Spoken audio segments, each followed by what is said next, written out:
So Jesus is going to end his sermon with a weather report. He's going to talk about the storms of life and how those affect his genuine followers and how those storms will affect people who are merely part of his fan club. And I think one of the points you see here as we come to the end is that at some point all of us are going to experience some storms. At some point all of us are going to experience some difficulties. I mean, I think Jesus is being really honest with us. He's saying that becoming my follower is not going to somehow exempt you from facing trials, from facing difficult times in your life. And we all know this. I think the more you get to really know people, the more you learn that everybody has got their cross to bear. That everybody, it may not be apparent when you see them, but they have storms in their lives. We all do. They may be different intensities, they may be of different kinds, but this is part of the weather report in Matthew 7, because there are this variety of crises and life challenges that everybody faces, every single person.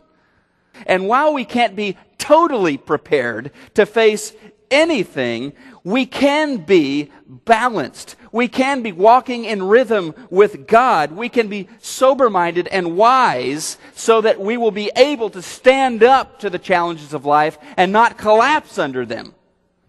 Now, when the waters of trouble rise, when the challenges of life come upon us, some people stand strong, others fold like a house of cards. The difference is that some folks wrap themselves up in Bible study and church, but they're not really building their life on Jesus' words. They're building on something else.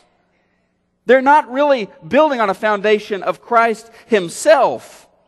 But other people are 24/7 in harmony with the Word of God. They're building on the words of Jesus Christ. He is their foundation, and they will be able to resist the calamities of life.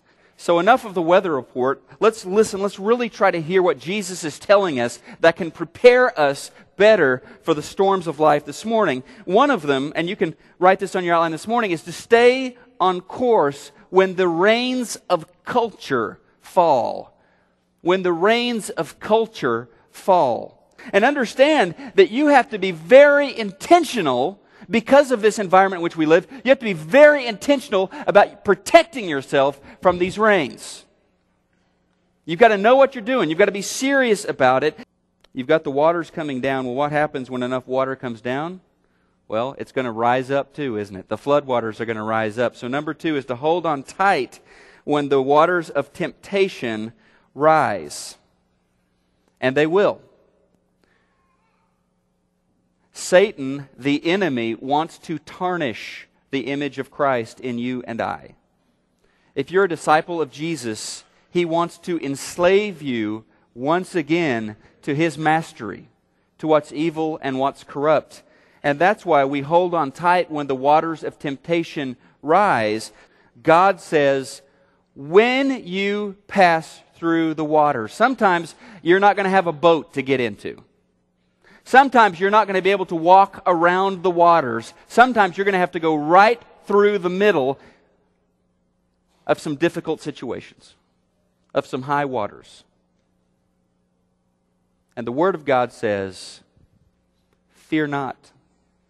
Yes, you're going to go through those, but I will be with you. You won't drown. And then he says the fire. When you pass through the fire, you will not be burned. Sometimes you can't jump over it. Sometimes there's just no way around the difficulty that you are confronting. And God's promise is, stay close to me. I'm with you. You will not be overwhelmed by the flames. And then the third thing this morning that we can hang on to is number 3, follow the teachings of Jesus above all else. Follow the teachings of Jesus above all else. What Jesus is talking about in this passage is building your life either on obedience to His words or disobedience to His words. The more that I obey Him, the stronger my foundation becomes, the more capable I am of weathering the storms that I will surely face.